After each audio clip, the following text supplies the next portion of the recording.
Thank you, Mr. Greeley, and thank you, Mr. Moderator. Carl Wagner, Precinct 11. I have been in town meeting for just a few years. Some of you also have. And I grew up in this town, though, so I have a longer history here. I proposed this motion because I felt that we don't want to stifle what we are saying, but it might be helpful sometimes to cut down on the amount of time we take to say it. And with that, you can keep an eye on the clock as I speak to you. What my proposed article does is it simply changes the bylaws for our limits on our debate from 10 minutes in the first time that we speak to 7 minutes. It loses 3 minutes if you approve it. It doesn't make any other changes. It doesn't change the second time you can speak, as you may or may not know you have 5 minutes currently for that. It also doesn't change the initial presentation times or times you can simply request via the moderator for more minutes if you need them, such as at the beginning of your article or the beginning of your opposition to an article.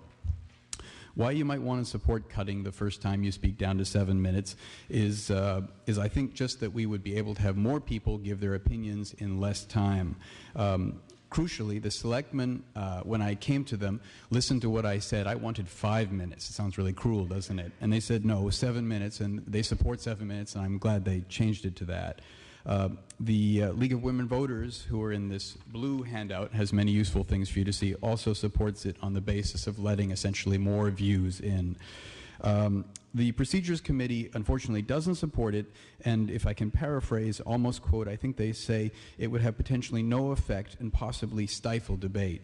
I'd argue that it might have an effect of getting us out of here in fewer days, and it might stifle the time that we take to debate. So I hope that you'll consider voting yes for that.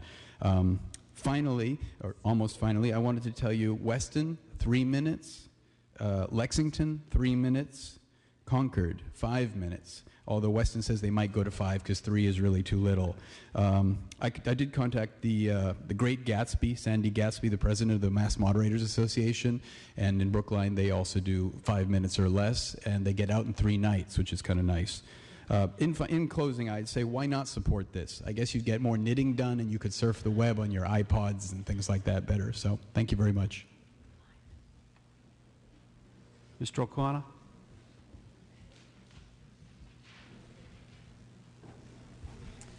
James O'Connor, Precinct 19, co-chair of the Town Meeting Procedures Committee. As Mr. Wagner told you, the committee did hold a hearing on this matter. We discussed with him his points of view. I personally feel that since we instrumented the clock, we have a little timer here, the average amount of time that people have spoken is approximately 3 to 5 minutes. People are aware of when this changes to yellow, and it does kind of make the speaker a little bit nervous that they have to look at the time. But I really think it has made the meeting more efficient. I certainly think that we'd like to have everyone have the opportunity to speak to the articles when they come before us. But sometimes it does take a little more time to present a position. And if we were to do this, we'd have to do this unilaterally, which would mean that when a report is submitted, when a discussion is held by the initial speaker, we said we'd have to hold them to the same criteria. We do, however, have the provision where the body can, the speaker can request additional time, and in most cases, the body, when it's taken by a vote, has agreed to that, except for Mr. Greeley, who asked for 95 minutes. We gave him 94.5 minutes because we thought he'd include a little brevity. But I do think it's something to think about, that we discuss this and feel that the 10-minute limit has worked. If it doesn't work, I urge you to consider what your heart tells you, because we're all here to consider the people's business. So we really need to make sure that we hear what people have to say. Thank you. Thank you. Mr. Berger?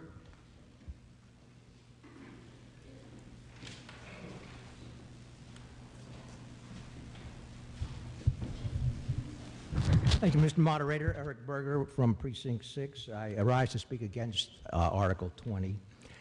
The technologies of today's mobile communication, whether they be Facebook, texting, Twitter, email, they have their places, but they're no substitute for face-to-face conversation. And these technologies foster connecting with one another in little snippets And these snippets of communication don't work well, however, when we're trying to understand each other, and they certainly don't work well when we're trying to understand the complexity of a number of issues that come before us at town meeting. We need conversations at town meeting, full and complete. Sometimes those conversations will require 10 minutes by various speakers, not really very long for us to understand and express our beliefs and the reasons supporting these beliefs as they pertain to the articles being considered. After all, we bear a responsibility to vote on each article with as much understanding as possible. Now, town meeting, to me, symbolizes one of the last bastions in our technological world of mobile communication that respects the preeminence and importance of such conversations, and therein lies its potential for greatness, as far as I'm concerned. It doesn't serve us well, therefore, to vote to cut away 30% of the maximum time allotted to a speaker to converse with us for the first time on an article. However, Article 20 proposes such a 30% cut by reducing from 10 minutes to 7 the maximum time any of us can address town meeting for the first time. Now, last year was my first town meeting, and I tell you, I came away very impressed with the overall high quality of the content and the tone, especially the tone set by our town moderator for our conversations, because he insisted, as he has this year, that we respect each other's conversation, we listen to each other, and why? To try to understand each other. I can't recall a speaker who has conversed with us for 10 minutes who was not well prepared, nor did I ever feel that a person's conversation was repetitious or inefficient and kept saying the same thing over and over, especially someone that spoke for 10 minutes. I haven't felt that way. While I sometimes disagreed with what somebody said, I appreciated being given the time to really understand what the person was talking about. I also have never felt that a speaker rolls solely for the purpose of filibustering or delaying our taking action on an article, and that was the only reason why they rose. However, even if that happened, we shouldn't reduce the speaking time from 10 minutes to 7 to minimize the time wasted by that rare occurrence. Our procedures should be based on what happens regularly and what promotes understanding. They should not be based on the worst assumptions about what solely motivates us. Similarly, we should not reduce the speaking time from 10 minutes to 7 because we assume somebody might be repetitious. Most people, the vast majority, are not. At least I haven't experienced them that way. Please, too, remember that when a speaker comes up here and asks a question of, for example, a town official, the response by the town official comes out of the 10 minutes. And that's important to note. So I say all the more reason, therefore, not to reduce from 10 minutes to 7 the maximum time any one of us can address it for the first time. We owe the 10-minute maximum to the people we represent, to ourselves, and to understanding the conversations on the important issues that are brought before us. I urge you to vote no on Article 20. Thank you. Ms. LaCourte, thank you, sir. Ms. LaCourte? Yes. Mr. Harris?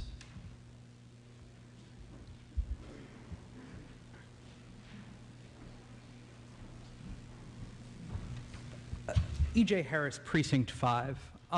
This is going to seem oddly self-congratulatory, but I promise you'll understand. In my time in college, I was a 4-time competitor at the American Parliamentary Debate National Championships, a 3-time competitor at the North American Championships, and appeared in top speaker and team lists at tournaments across the United States. In the context of doing that, I have defended some of the following things, and I regret most of them. That China should unilaterally depeg the yuan, that Brutus should have let Caesar live, that utility should never be a consideration in moral decisions, that Buzz and Woody should have told their Toy Story to the world, that the United States should adopt monarchy as its system of government, that the United Nations ought to be abolished, that town meeting should be implemented globally as a system of municipal organization, though I'm starting to be shaky about that one. And finally, nothing less, one time when I was really feeling ambitious, the notion that God exists. I had to explain and defend each of these and hundreds more ideas in 7 minutes at exactly the same pace I'm talking now. If moral and political philosophy, history, international relations, economics, theology, and popular culture can be meaningfully discussed in 7 minutes, I think zoning laws can too, with a little bit of rhetorical discipline. I urge the meeting to affirm. Thank you. Thank you, sir. The gentleman right there, yep. I don't know your name, sir, I'm sorry.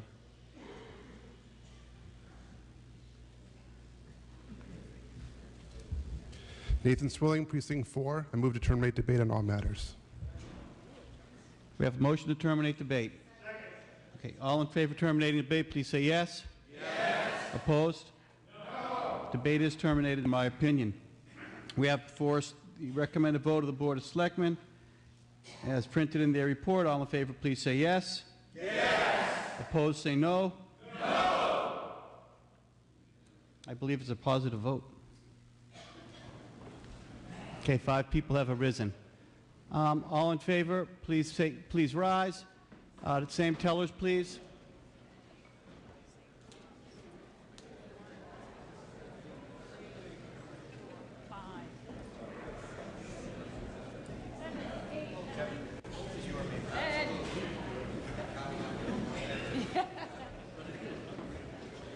Ms. Mahan up front.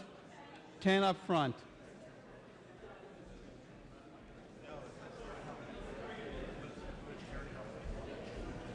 Mr. Schlickman?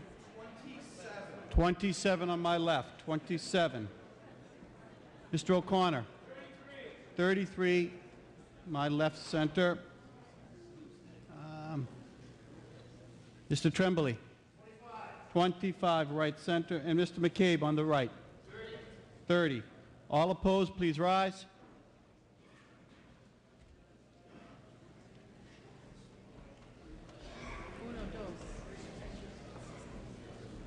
I can't control these guys at all. 125. Ms. Mahan? 2.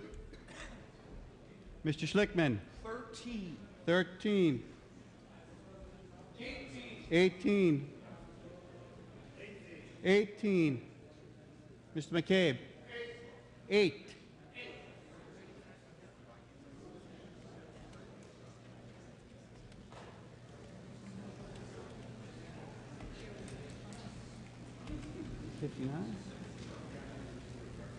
The vote is 125 in the positive, 59 in the negative. 125 to 59, it is a positive vote.